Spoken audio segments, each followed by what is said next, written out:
Graça e paz, queridos. Saudade de vocês. Desculpa aí a demora em estar produzindo vídeos. Nós estivemos conversando ontem, fizemos uma reunião aí pelo Zoom, né?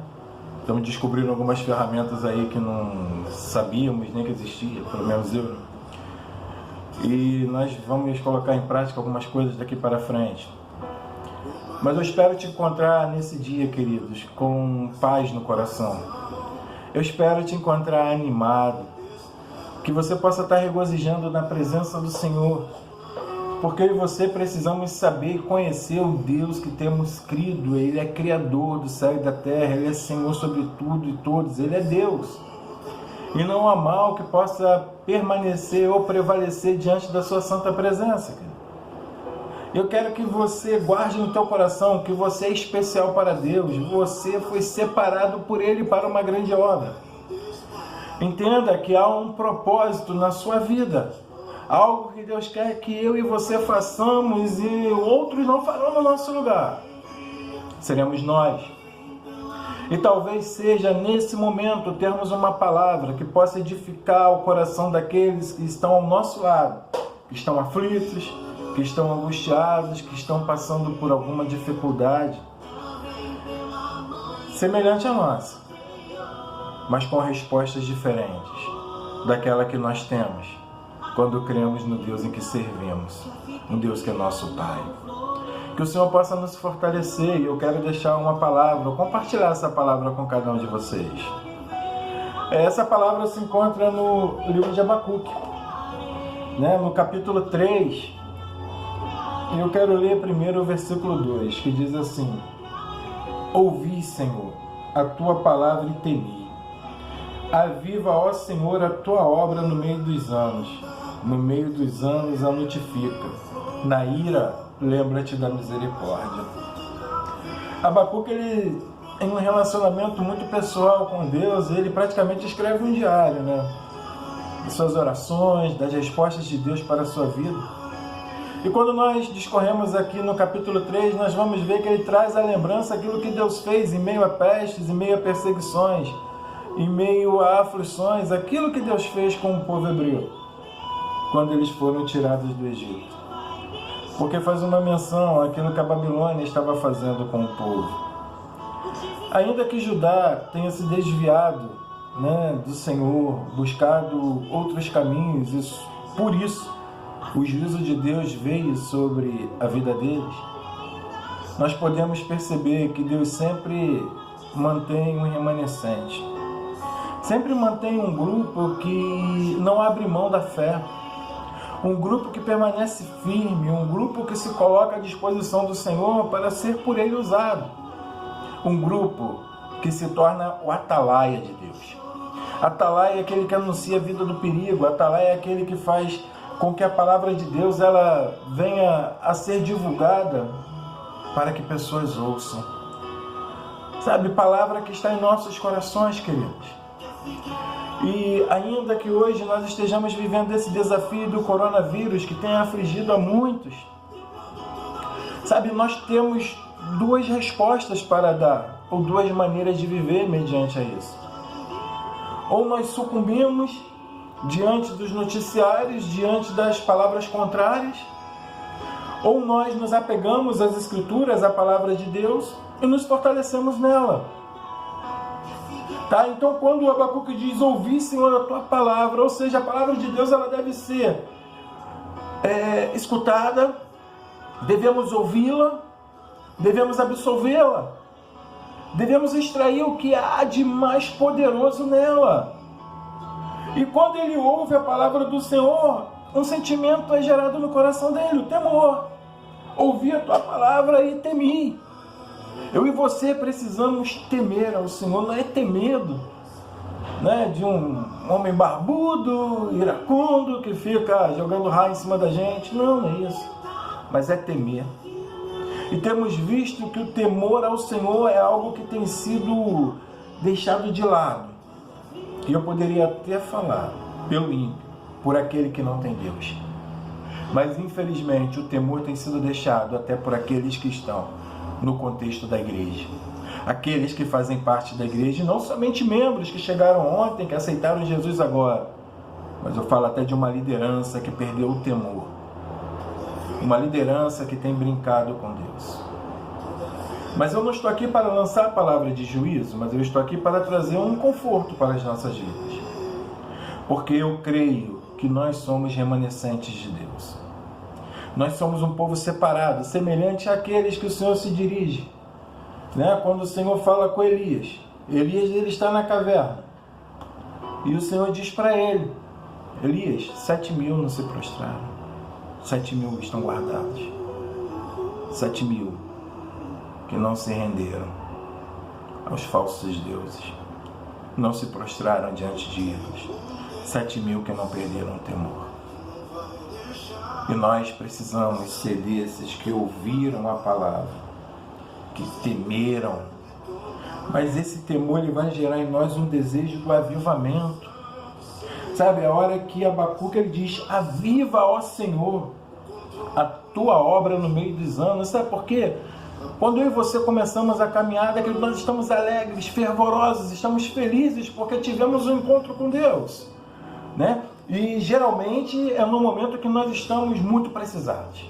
É no momento que nós estamos aflitos e angustiados e temos aquele encontro, o Senhor nos chama, o Senhor derrama sobre nós o seu amor e nós sentimos aquela presença sobrenatural, aquele algo maravilhoso que vem em meio à nossa dor e nossa aflição.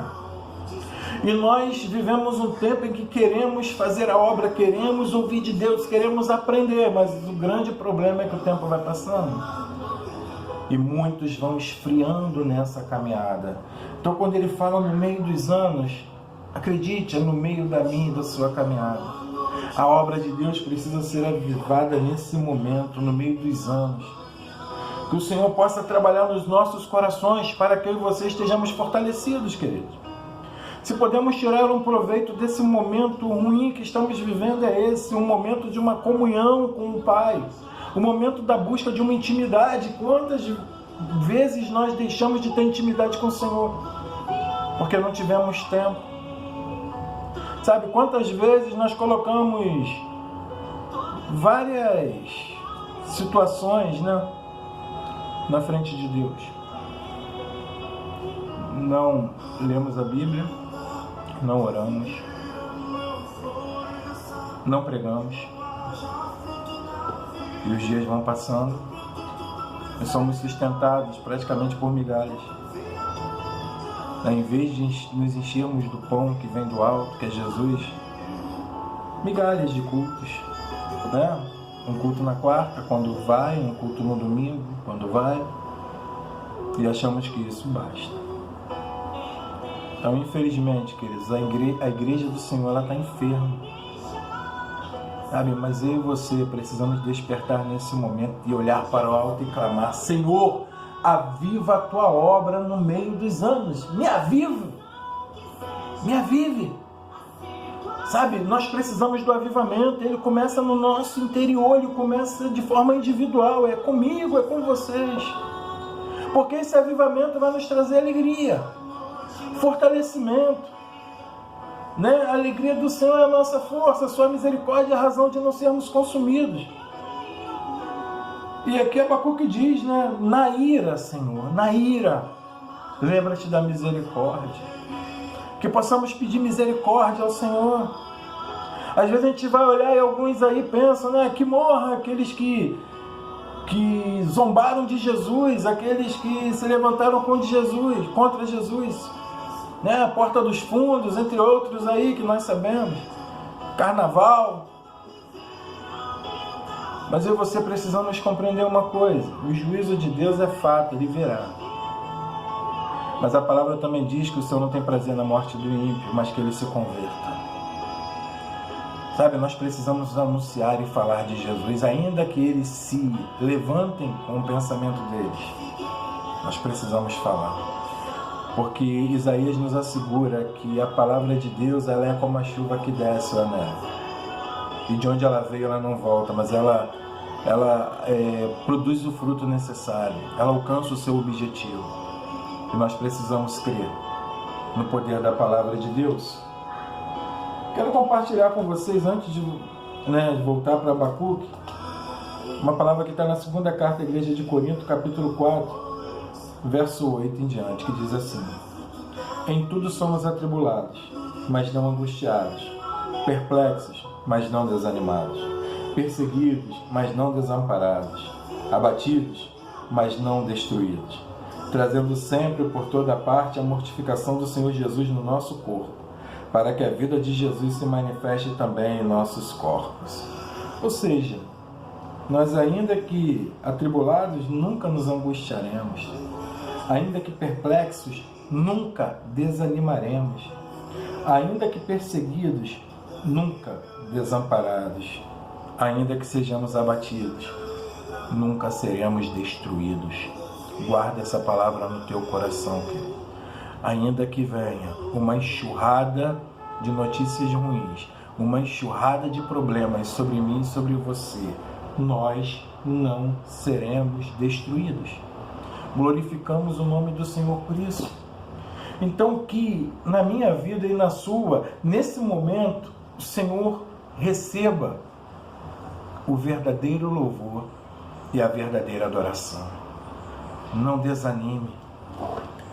Abacuque diz ainda, algo que você conhece muito, que diz assim, no verso 17: porque ainda que a figueira não floresça, não haja fruto na vide, o produto da oliveira minta, e os campos não produzam mantimentos, as ovelhas da malhada sejam arrebatadas, e nos currais não hajam vacas. Todavia eu me alegrarei no Senhor, e exultarei no Deus da minha salvação. Queria que você repetisse comigo nesse momento, independente da hora que você esteja ouvindo esse vídeo. Diz assim, todavia eu me alegrarei e exultarei no Deus da minha salvação. Amados, que esse louvor, que é aquilo que é gerado nos nossos corações e que sai pela nossa boca, alcance o trono da glória de Deus. Porque nós precisamos falar daquilo que o nosso coração está cheio. E se nós estivermos desanimados, se nós estivermos sem nenhuma perspectiva, o que o Senhor vai ouvir de nós, senão lamentações? Mas nós precisamos entregar a Ele o verdadeiro louvor e a verdadeira adoração. No versículo 19 ele diz ainda: Jeová, o Senhor é a minha força, e fará com que os meus pés como os das servas, e me fará andar sobre as minhas alturas. O Senhor vai nos colocar num local diferente, querido, numa rocha, aonde eu e você estaremos seguros. Confia nele, glorifique a Ele e exalte somente a Ele. Não tem muito tempo, até para não ficar algo cansativo, mas eu encerro aqui essa palavra e espero que edifique a sua vida, e que o amor de Deus, as doces consolações de seu Santo Espírito sejam derramadas de forma abundante sobre a sua vida, no nome do nosso Senhor e Salvador Jesus Cristo. Amém.